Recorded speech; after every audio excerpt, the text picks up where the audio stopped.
Hello and welcome to Everyday Oral Surgery. This is your host, Dr. Grant Stucki. I am an oral and maxillofacial surgeon practicing in Denver, Colorado. The goal of this podcast is to connect, learn, and inspire. In this podcast, you'll be hearing from OMS surgeons all over the globe discussing ways to improve the practice of oral and maxillofacial surgery.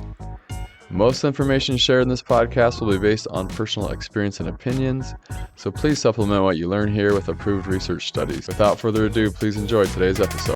All right, welcome everyone back to another episode. Today I'm with Dr. Roger Levin, CEO of Levin Group, a management company that helps oral surgery practices and other types of dental practices just kind of step up their game and refine the process of management and referrals and everything else. So today, Roger, we were going to do, is this the last session or the last series? It is. This is number 6 in our series on office managers as chief operating officers. Nice. Yeah. So, yeah. Where would you start us on this one? Well, since it's our last one, let me do a quick review for everybody, because sometimes we get people who are starting at number 6. And as you've said, Grant, and I've said, I really encourage everybody to go back and listen to all of them. But the concept and principle is simple. I like to keep things very straightforward. You want your office manager to be a chief operating officer. And what that means is they literally run every non-clinical aspect of the OMS practice. I recently had a chance to go to a very high-level meeting for CEOs on CEO performance. And I was very excited to be invited. And one of the major points in the meeting was that CEOs waste tremendous amounts of time doing things other people should be doing. So here we are with some of the top CEOs in business who have great companies, and they're still learning the lesson over time. The only way to take yourself to the highest level of productivity is to strip away everything someone else can do for you. And another way I've heard it said is every job should be done by the lowest compensated person who can do it. And there are too many oral surgeons that are just doing too much. And either they're doing too much or nobody's doing it at all. But it should fall to the office manager. And then with training, it should fall from the office manager, a lot of it, to staff level performance. So if you want to get to the point where your office is literally run by a chief operating officer that we call the office manager, go back and listen to all the podcasts. There's a huge amount of practical information there. And understand that we don't have that. 96% of our office managers have no education in management and no previous experience. They've been promoted from within, even though if you were hiring from the outside, you probably wouldn't hire the office managers you have. Now, just so that doesn't sound harsh, or I don't want anybody to think I'm saying, change them necessarily, maybe some, you got to train them. And if you train them, as we're seeing in our new program, and we're training office managers, the results are phenomenal. We have practices growing by 15, 18, 20%, literally in 6 to 8 months, because the office manager, through our training, is becoming the in-office consultant. They're the person who is there every single day working on improving practice performance. And it's just a fantastic opportunity. So for today, now that we've reviewed that, I've got 10 points, and I'm not going to number them as we go through them, but I'm going to end with going over 10 areas that office managers need to master. I'll make points along the way, but here's what I'm going to encourage. Every listener, and I'll tell you when it's a point, when it's a new point, should score these 0 to 10. 0, we are the worst we could be. 10, we are the best we can be, and then everything in between. And I learned many years ago, if you want to change your habits, there are all these books now on habits, and a lot of them, I'm sorry, are patently ridiculous. You can read the books, you're good for about 72 hours, and then that's that. The best way to change habits is to write down the habit you want to have, and then for several weeks, just score yourself every night. How did I do today? Oh, I forgot all about it today. I got a 2. Or I was really on it today. I got an 8 or 9. So I encourage everybody to score these points for your office manager. Be objective. It has nothing to do with whether the person's dedicated, how long they've been there, how much you like them. Those are all wonderful things. That has nothing to do with whether or not they're a good manager. And so many surgeons don't train their office managers and they don't change them because they like the person. But unfortunately, it's holding them back in a significant way. And as we've pointed out many times, you can never make up what you lost in oral surgery. You don't get to go back 3 years and make that back up. You can do better now, but you're not making up for what you didn't do 3 years ago. It's not like a product that didn't sell today, so I'll sell it next week. You've lost that time. So before I jump in, anything you want to mention, Grant? No, yeah, I'm looking forward to hearing your 10 points. I think like you mentioned, I read a lot of habit books, always trying to establish good habits. But I like that concept of kind of having some type of daily way to score, review, think about how you're doing, like and something you're aiming for that can be measured. Yeah, one of the things I've always told myself, and again, all the good things I say that I do, I didn't always do. I learned them along the way. But one is, I've always said we'd make much better decisions if we were consultants to ourselves instead of being ourselves. Yeah. And, if you want better habits, you've got to become a consultant to yourself, not just say, okay, now I'm going to get up at 5 every morning and run, because that doesn't last long unless you're somehow measuring yourself and consulting. Okay, so here we go. We've been doing a lot of work at Levin Group with AI for our programs, and I'm going to be bringing out a lot of education. So number one is clear and direct communication. Surgeons are really good at saying what they want to say. Sometimes it's detrimental. I've got many cases where they said it to a referring doctor and never got another referral. Not so good. You have to use it in the right circumstances. But with the office manager, you've got to develop a relationship where you can literally say what you are thinking, what you are seeing, but vice versa, you want to hear it from them. Today's a little bit about the office manager also managing the surgeon. If I were an oral surgeon today, and my background is as a general dentist, but I haven't practiced in a number of years, I would tell my office manager, your job is to make me better. Tell me what you see. Tell me what I'm not doing right. Tell me if I'm doing anything that's hurting the practice versus helping the practice. So our executive teams can become our coaches to each other. And surgeons don't have an executive team. Partners don't criticize each other a whole lot because it doesn't go well. But you want your office manager to have clear and direct communication both to the surgeon and the rest of the team. But a lot of office managers don't know how to do that. I'll recommend a book called Fierce Conversations by Susan Scott. I've recommended it to many, many dentists, many CEOs. It was recommended to me years ago by my executive coach, and it's very helpful in learning how to talk to people, as Susan says, without putting pillows around the conversation. If you have to critique or criticize somebody and they leave thinking they had a compliment, you didn't do it very well. These are what we call fierce conversations. Not fierce as in nasty or yelling or miserable, but when you have to have a conversation you don't really want to have, you need to know how to do it. Surgeons know how to do it. Office managers often don't. So that's the first thing. Now, to do that, office managers should do three things. One, explain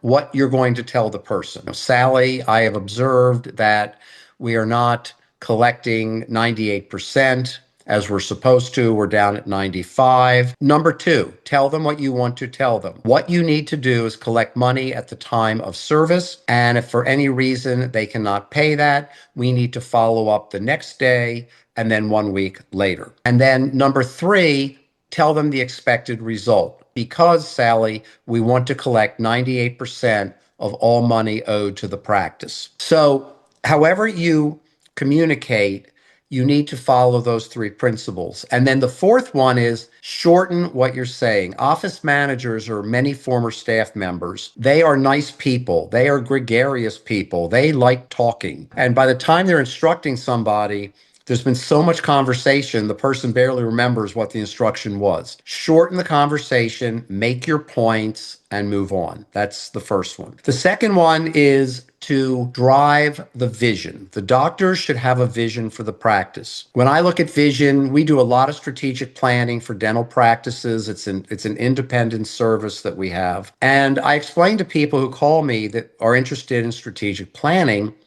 that it answers one question: where do you want to be in 5 years? The office manager needs to know this. If there's no vision set out by the practice, it's time to create one. Here's where we would like to be in 5 years. And when you set that vision, it's now the office manager's job to drive the vision, to make sure the team understands it, to talk about it, to keep it front and center. Because having a vision is one of the key factors in business. I believe more than many things, if you have a vision, you're going to have a more successful practice. If everybody's on board, they know where you're going, and you work toward it. And without a vision, it's hard to have great leadership because the team just comes to work every day. They do a job every day. That's how most offices function. I come to work, I do a job, I go home, but they don't feel like they're part of something bigger, more important, exciting, and that's what motivates many team members. So those are the first two. Like that. Driving the vision,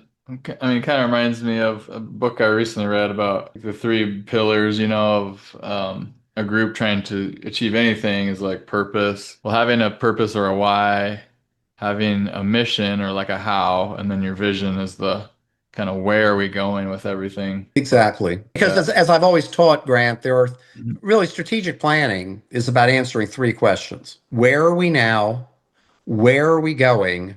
And how are we going to get there? And if that sounds simplistic, that was from a lecture by a Fortune 500 CEO. So with that, I've thought about that for years, and I think it's just that simple. Coming up with the answers isn't simple, but the three questions are very simple. And office managers need to be able to work with that. Love it. Yeah. The third is financial. If you don't have good finances, you don't have a practice. And oral surgeons don't go bankrupt. We don't see that. But some perform far better than others. And the office manager needs to be a researcher or an analyst of the practice he or she is running. Almost like studying a bug. What's going on in this practice? How do we make it more productive? Where is your office manager learning anything? And the answer is they're not. Most of them don't read management materials. They don't know what other practices are doing. They're not even reading dental economics, which is, I'm a columnist for them. I like it, but it's basic and general. So what are the financials telling us? How do we grow 5%, 8%, 12%?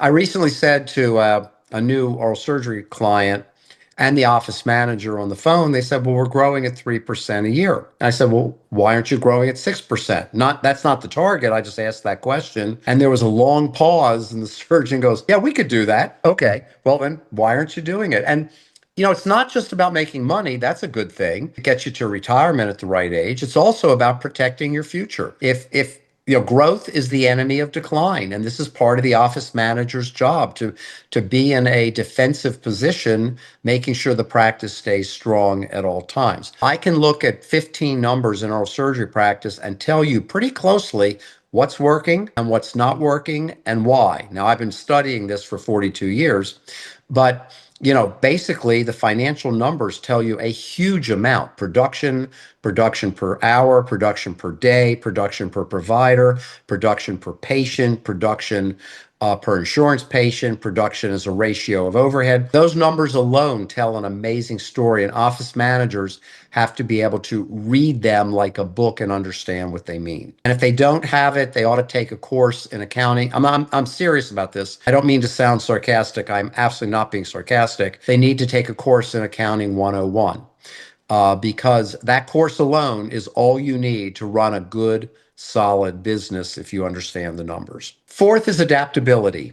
This is conceptual, but there's so many people that aren't adaptable. We see office managers that are toxic. That's really bad. We see office managers that are set in their ways. Well, if the office manager is set in his or her ways, then the next thing we know, the team is set in their ways and nothing changes. And right now, change. If you're not changing, you're dying. It's just that simple. Things are happening so fast. We're bringing AI internally into our company in a big way to master. We're putting all years of consulting expertise and materials through AI to make them better. And it Yeah. does. And I know in a couple of years it'll be even better than it is today. So with that, adaptability. Times are Mm. changing. We've had a 15-year fantastic economy with a year off in 2022, really, for COVID. Even 2020 didn't turn out so bad for a lot of practices because the pent-up demand was wild when practices reopened. 21 was an incredible year with pent-up demand. 22 took a hit. Well, what happens if our current situation, which I won't go into because it could be gone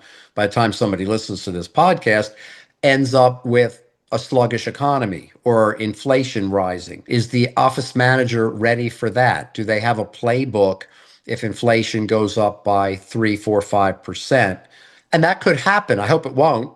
But someday it's going to happen, just because you can only go so long with an incredible economy without a business cycle. So, where is the office manager adaptable? How is this office manager helping the team grow? Are they adaptable? Because the goal is that the team becomes independent. A great office manager will get a team to a point where they can walk in the morning, do their jobs, know what they're supposed to do, know when to do it, know how to do it, and know the result. And then the team only goes to the office manager when something isn't working right. And that's a great team. Then the office manager has time to be strategic and work on the practice and be visionary. So let me stop there for a moment and see what you think. Yeah, I really like that principle of adaptability. And I remember when I was interviewed for my residency program, I remember them saying, "What is one characteristic that you have that you think will allow you, to succeed or excel in oral surgery residency?" And that's what I said. I said, I'm adaptable, I can adapt. And I think the reason I felt that way was probably in large part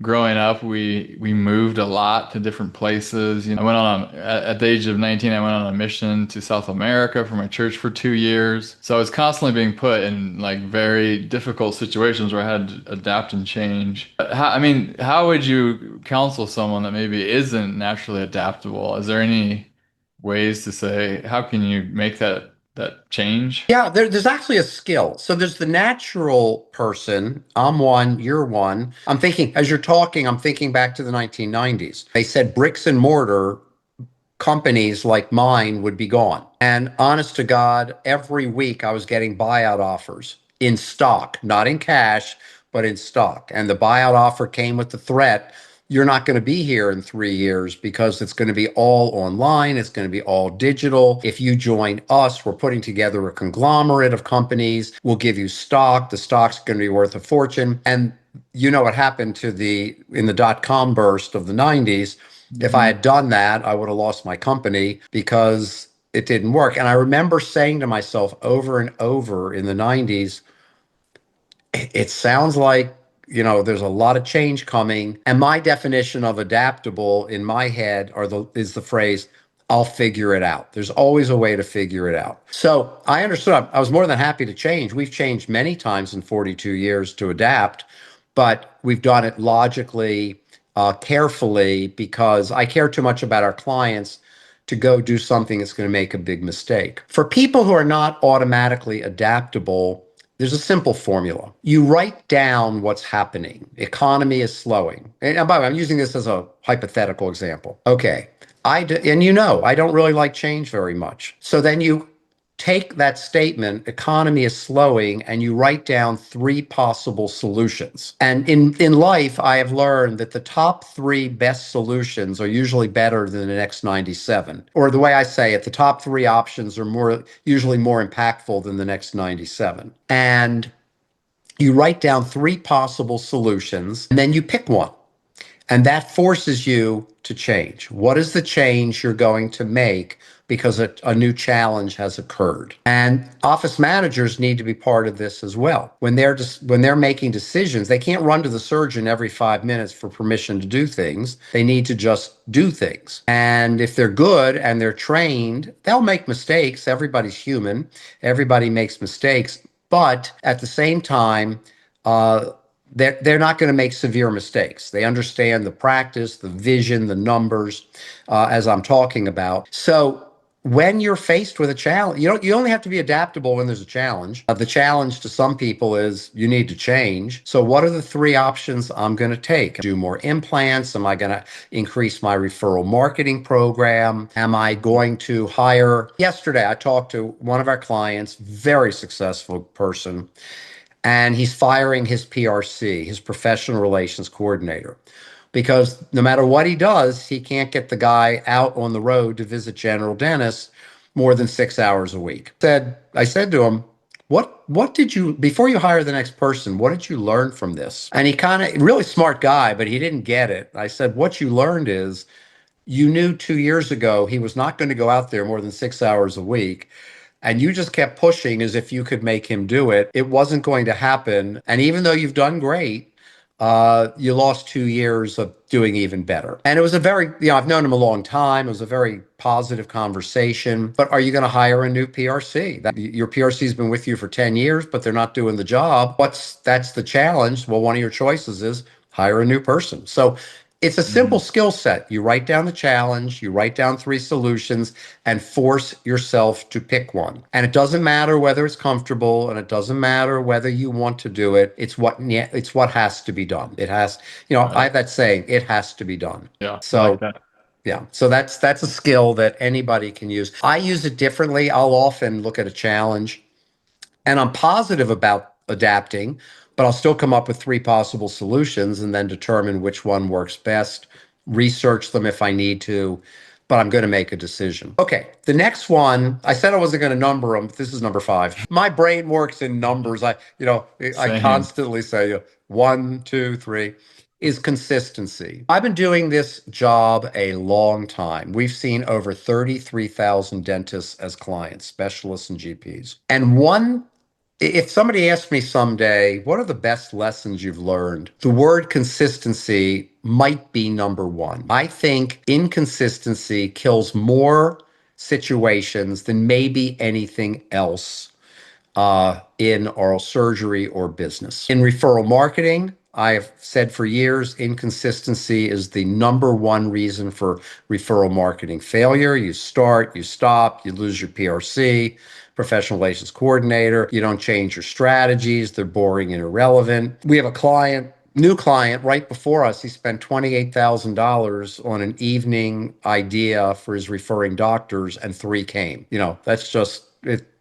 It was not a relevant activity for them. He thought it was a great idea. They didn't. Office managers need to be consistent. Now, I would recommend they be positive every day, consistent, that they work to motivate the team every day, consistent, that they take time to appreciate the team, to recognize great work, to thank people. The words thank you literally should be used all day long. You can't thank people enough. But then you can't come in on Wednesday in a bad mood or mad about something and everybody's looking. The office managers don't always realize they're a leader now. People look at them for their cues. How's today going to go? What's going on? Oh, they're in a bad mood. What's going on? Something bad is happening. And consistency in leadership, consistency in being straightforward. The best office managers, the team knows if something isn't right, they will be told. That person will be told.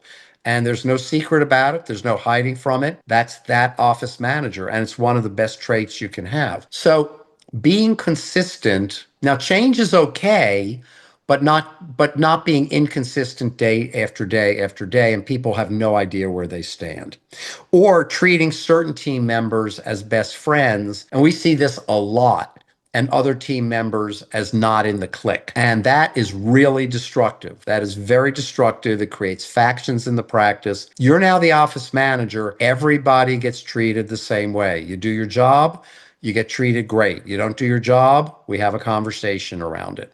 As it goes. And then number 6 is building one-to-one relationships. The best office managers, and they don't think about this, have a leadership profile with the team, but they have an individual relationship with each team member. People are motivated differently. Grant, you've got team members motivated by money. You've got team members motivated because they love working in a professional environment. You've got team members motivated because they care about the patients. You've got team members who don't even want to be in your office. I hope that's not true, but it's certainly true in some offices. It's a job. They just need a paycheck. You've got team members that have personal problems, children problems, parent problems, marital problems, divorce problems.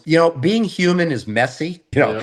There's a funny expression, business would be easy if it weren't for the people. And unfortunately, there's an element of truth there. People are messy, and you've got to get to know every team member, hopefully all good and positive, but what motivates them? Who are they? Why do they like working? What can you do to make their job better? There's some team members that like working 4 days a week. Oral surgery has more 5-day weeks than the rest of dentistry, but not all. And there are team members that love having that day off. There's some team members that like the job because it's 5 minutes from the office and they don't have a big commute and a big gas bill. So building one-to-one relationships, getting to know, and you need to ask people, what do you care about? It's a great question. What do you really care about? Well, I care about time with my family. I care about travel. I care about taking care of my parents. And as you get to know them more and more, people become very open about their lives and willing to share. And it's not that we're getting into their personal life, but we've gone beyond work being work. If work is work, it's just a paycheck. People today want to go to work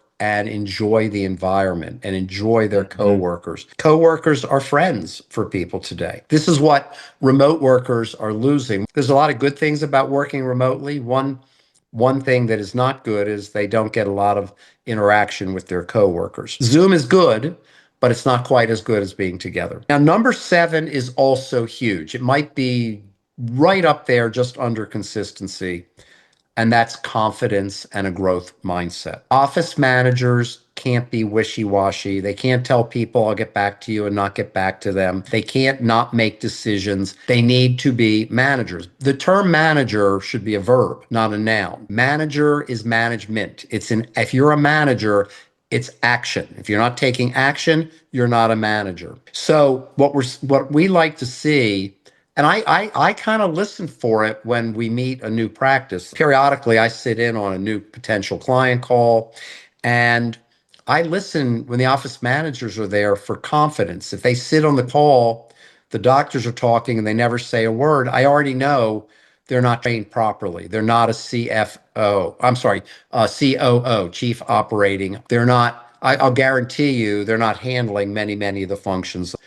Confidence is a critical personality trait, and that can also be learned very easily as you master up.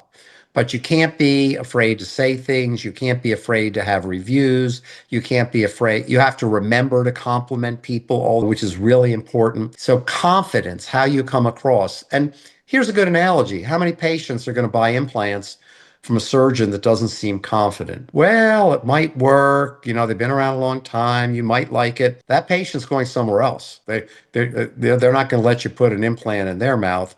Versus implants are excellent. They are extremely well researched. They're one of the most successful implant transplants in medicine and dentistry today, and you will love your result. That's a whole different presentation by a surgeon. So let me take a break there. I've given you a lot, and see what you think. Yes. Sorry, you cut out for just a second. What was your number 6 point again? Oh, building one-to-one relationships with the team. Really getting to know team members in a very positive, deep way. I tell office managers, rotate your team members through lunches. Take it, and not in the office. Get out of the office, go out to lunch, spend 45 minutes. There's a wonderful expression that I believe in. When you have a meal with someone, you've changed your relationship forever. And all too often we go in groups. That's good. It's fun. And it's good. It really is good. But one-to-one is critical for office managers to get to know team members. Yeah.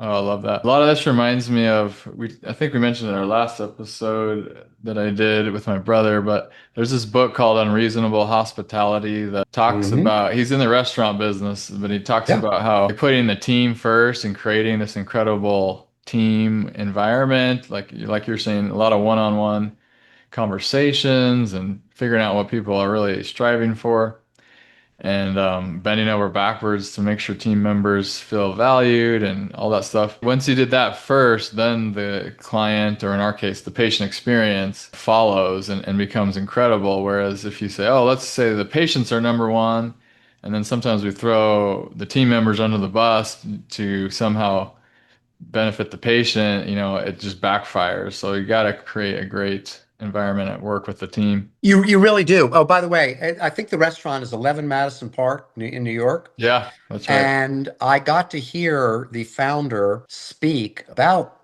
10 months ago. I was at a national financial conference. I was invited as a guest, and he is fantastic. And what the part that's really interesting is he got invited to the Oscars, so to speak, of the 50 top restaurants in the world. But when you go there, you don't know if you're going to make it and you don't know what number you're going to be. And the first year he went, he was number 49. And he said, in 2 years, I'm going to be number one. And he came back, and that's when he went wild with customer service strategies. And 2 years later, the second year he was number two behind a restaurant in Spain, and the next year the restaurant in Spain was number two behind him. Wow.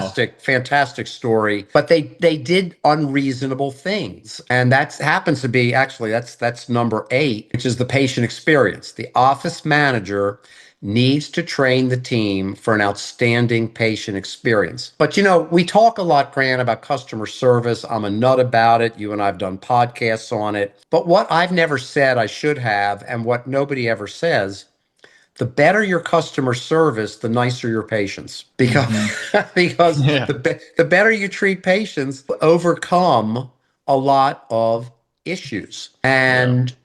Uh, and I'll tell you something very interesting. So I recently had an experience where I decided to go to see a preventive cardiologist. I'm healthy as can be. I have no cardiac problems, but I said, maybe I could be even better than I am. I want to be in the best shape in my life I can be. I'm a little obsessed with health and fitness, fascinated by longevity science. Not that I don't want to live longer. I just want my last 10 years to be better than they might be otherwise. I think that's really Yeah. the goal, in my opinion. I guess they call that lifespan. And I made the appointment 6 weeks in advance, and I showed up. And I showed up early because they hadn't sent me anything. So I thought, well, maybe there's paperwork. And I walk in, and the front desk person says, "Oh, we've been trying to reach you. He canceled his afternoon." Now this is my afternoon. I'm like you. I'm very productive. I love working. My hourly is pretty good, like yours and the other surgeons listening to this. And I'm like, I was pretty annoyed. I have to admit it. I'm not a hothead, but I said, I never miss messages. So where did you send these? And she gave me a phone number from my house. It has not existed for years. And Oh my. it took me a while to figure it out. They pulled it out of the hospital system I'd been in that system because I've been to other physicians there. And nobody ever asked my assistant who made the appointment, what's the best contact number for Roger? Then he said, well, he's still here. Let me see if he'll see you. She goes back. He's 15 feet away. I can see his parts of his body in the office. She comes back out and says, oh, he has to go to the hospital. Okay, I get that. I can accept that. But then I was there for like another 12 minutes while they were getting everything straightened out and getting me another appointment. He never came out to apologize. He's 15 feet away. He's on a computer. I could see that. Never came out to apologize and hadn't left for the hospital. So my point is, right or wrong on my part, I was really annoyed. Well, what they didn't know was the CEO of this entire hospital system is a friend of mine. And no, I didn't call him to complain. He called me later that afternoon to see how my appointment was because he's the one who referred me. And I said to him, well, it didn't happen. He said, well, why not? I kind of explained it very calmly. I wasn't complaining. I got a lovely email this morning of apology for everything. But here's my Nice. point. It's not that I needed that. It's not that I wanted that. I can certainly, say what I have to say if I need to. It wasn't a customer service experience. All he had to do Yeah. was come out and say, hey, I'm really sorry.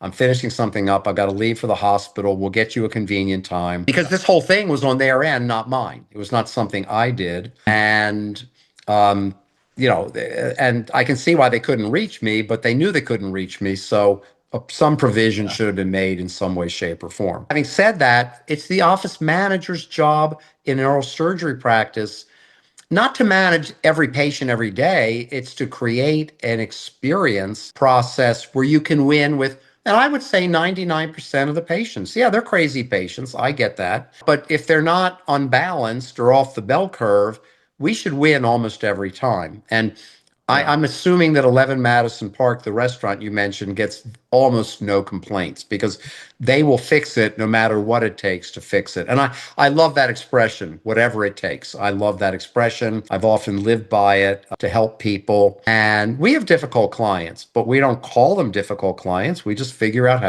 how to help them in the very best way. The number 9, know the goals of the practice. I just finished another book on goal setting. I've noticed there's an explosion of handwritten planners out there now. Here we are in an electronic age. And when I'm on Facebook or Instagram, where I spend about 7 minutes a day just to see what's going on, I get all these ads for goal setting planners. And I said to myself, I get it, but I've been studying this for 42, really almost 50 years. If you want to set goals, you write down the goals, you write down the target, you write down the measurement, and every week you read the goals to see how you're doing. That's all an office manager needs to do. What are the 5, 7, 10 goals we're trying to achieve? Because if you achieve the goals every year, you're a great office manager. But it shouldn't all be on the surgeons. Surgeons are doing surgery. Surgeons are the production arm of the practice. They are the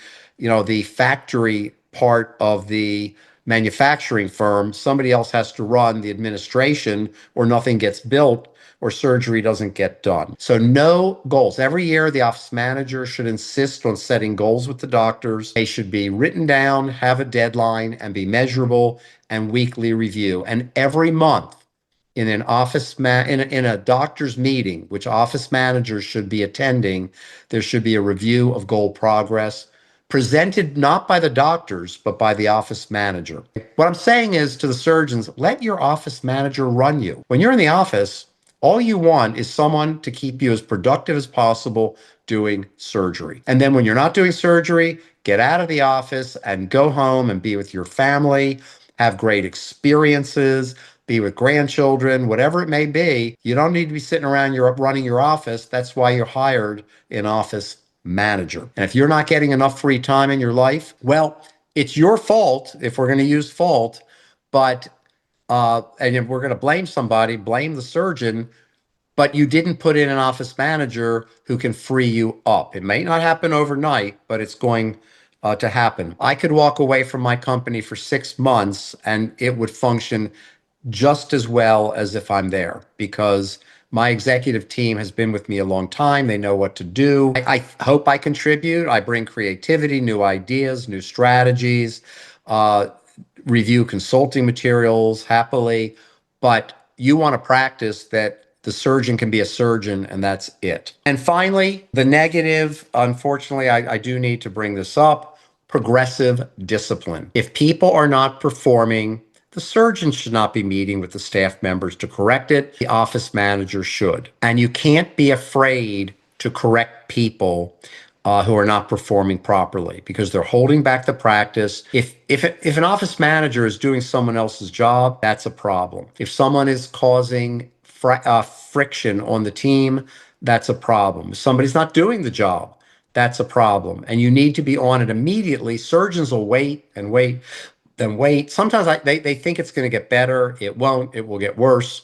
Guaranteed every time. But surgeons shouldn't have to deal with this. You don't want to be a surgeon all day and then have to sit down and deal with a team member who's not going to admit to what's wrong. They're going to, people who behave like victims are experts at making it your fault or you don't understand or you're wrong. They're really, really good at that. And in another course I teach, I tell you, when you have victims, Never ask them why they're behaving that way, because once you do that, they will twist you into a mental pretzel. You just tell them why you're not happy. Office managers need to take action when things aren't right and correct it, and things will go wrong. Oral surgery practice is a business. It deals with people, and things will go wrong. Mistakes will be made. And the question is it a one-time mistake, or is there something going wrong with this team member? Manager means managing the team and the practice, and it's a verb, not a noun. It needs action. Yeah. And that's it for today. Love it.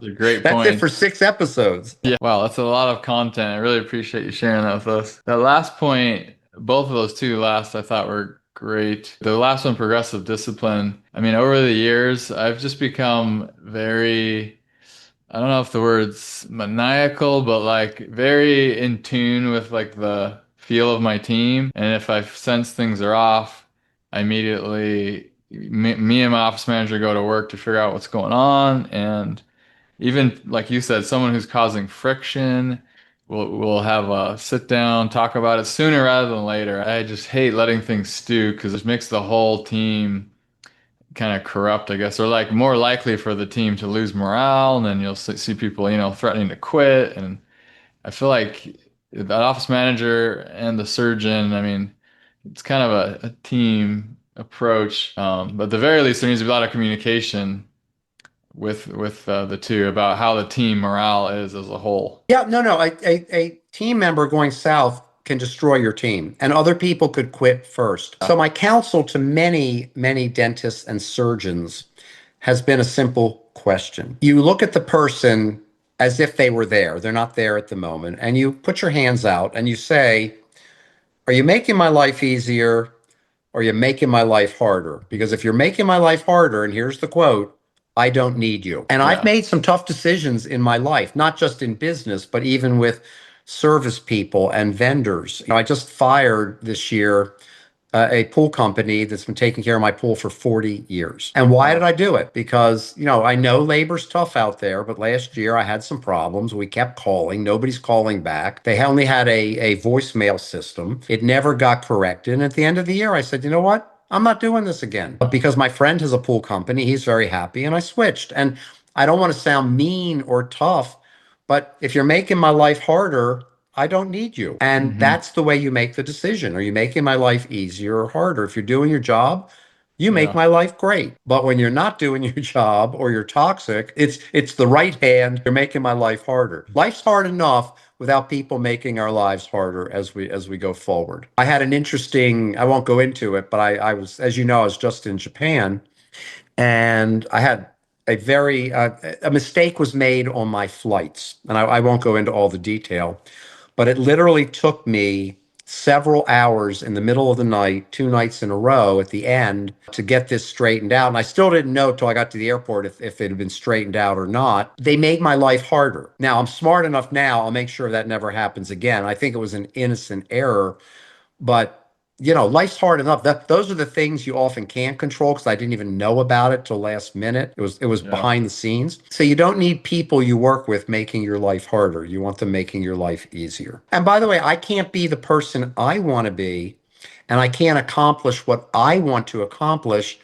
if I'm spending my time putting out fires caused by other people. I only Right. want fires that are uncontrollable and that I didn't know were coming. That I can handle. What I can't handle is also having people in my life who I shouldn't have fires creating fires for me to put out. So that's another way to say it. Yes, totally agree. Wayne, one last comment was from the customer service. I remember from that book, Unreasonable Hospitality, he talks about these small things they would do for their customers at the restaurant, and one of them was that the waiters, it was either the waiter, the maitre d' was like trained to come to in the middle of the meal, or maybe towards the beginning, and say, "Oh, hey, just wondering, where did you park?" And if they parked on the street, "Oh, where on the street? Would you like us to go? Was it at a meter?" "Yeah, it was at a meter. We can go feed the meter for you real quick. Don't worry about it." And the patients, it was like such a tiny thing, and maybe it took them 5 minutes to run out there and put a couple coins in. But he talks about how that was just like so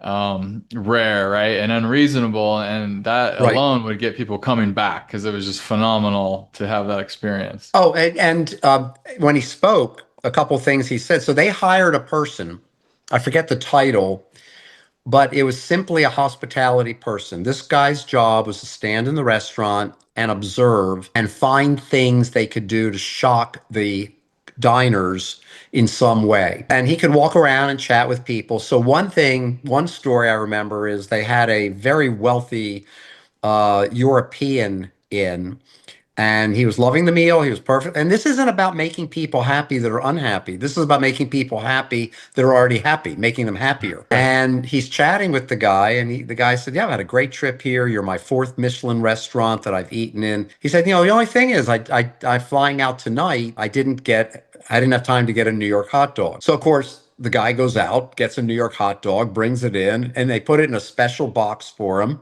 and presented it to Nice. him at the table. And he told stories like that. And I'm sitting there saying, this is brilliant. It's so cheap. It's so easy. Making Yes. people happy is not expensive. I would say Hmm. two things about customer service that people don't know. One, it's if I ever write another customer service book. So my first book was called Wow Every Patient. And if you ever want it, Grant, let me know. It was my first video book, 36 chapters, so you could do it with the team on Wow customer service. If I wrote another one, my title would be Customer Service is Not an Accident. It's not just about being nice. At 11 Madison Park, this was a strategy. They Yeah. looked for ways to shock the customer. And then number two, is customer service is cheap. Most of what they did was inexpensive to make people happy. There was a woman having dinner there who had lost her dog and said, I'm so touched by these I love New York dogs that you can buy. She hadn't bought one. She had one at the end of the meal given to her at the table. She was in tears, happy tears. This is how you build friendships and powerful customer relationships for life. And the other last thing is customer service makes me happy. When I can be nice to people, if we do a podcast and you're happy, I'm happy. If I show up on time, if I have the right material, if you say, well, this is good for our listeners, that's service, but I'm the one who benefits just as much as the customer. So customer Yes. service is actually, I don't know if I've ever told you this, my number one favorite topic in all business. If I ever left what I do now, I think I'd open a firm specializing in customer service training because it's just so much fun and people are so Yes. happy when they're doing it. And the only people that don't like it should be fired anyway because because Exactly. those are not people you want in your office. Like, well, I don't want to do that. Oh, great. The patients will love you. But yeah, I mean, it really is fun. It's kind of like you're just like a happiness creator. You're looking for ways to make people more happy. I mean, what a great job, right? It's so Yeah, fun. and your outlook on life is better. There are people, most people today are willing to be negative. The news beats them down. They become experts on talking about other countries. It doesn't do anything for your oral surgery practice. You can watch all this Yeah. news, waste all this time, and nobody actually cares. You look smart, but nobody actually cares, and your friends get sick of hearing it.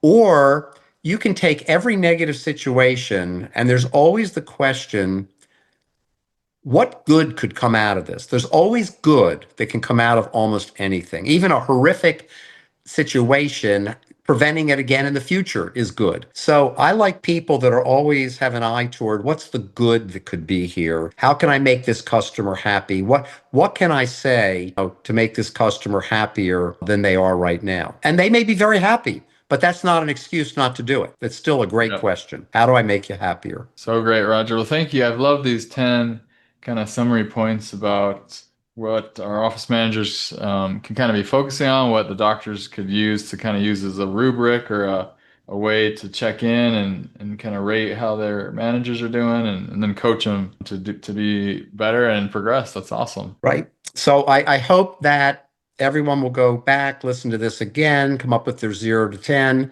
because the only job of the surgeon is help your office manager be great. And the definition is they run everything except the clinical parts of your practice. And how much happier could you be, Grant, if you could go to work every day do surgery, and leave. Yes, that'd be fantastic. It's a fantasy, but it's an achievable fantasy over time. Awesome. Well, thank you so much. I love doing these with you. It's great. Same. Yeah. Even though we ended this series, I look forward to doing others because I'm sure there's many more things you could say about ways to improve the practice of oral surgery. And I love doing it. It's a great specialty. Surgeons are doing well. Competition is growing. You want to get ahead of the curve, but surgeons are fun to work with because they're highly motivated, and that makes me happy as well. Yes, same. All right. Well, good talking to you. Have a good rest of your day. All right. Thanks. Bye. Bye.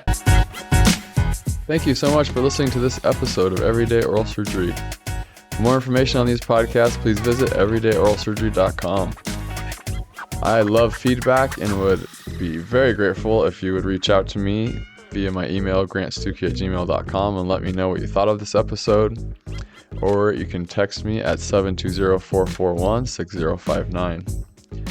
Additionally, if you have any topics you'd like to hear about, or if you would like to be a guest on the podcast, please email or text me.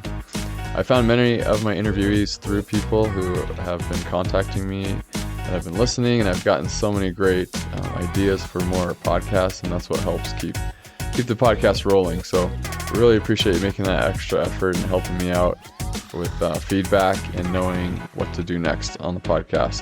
Thank you so much.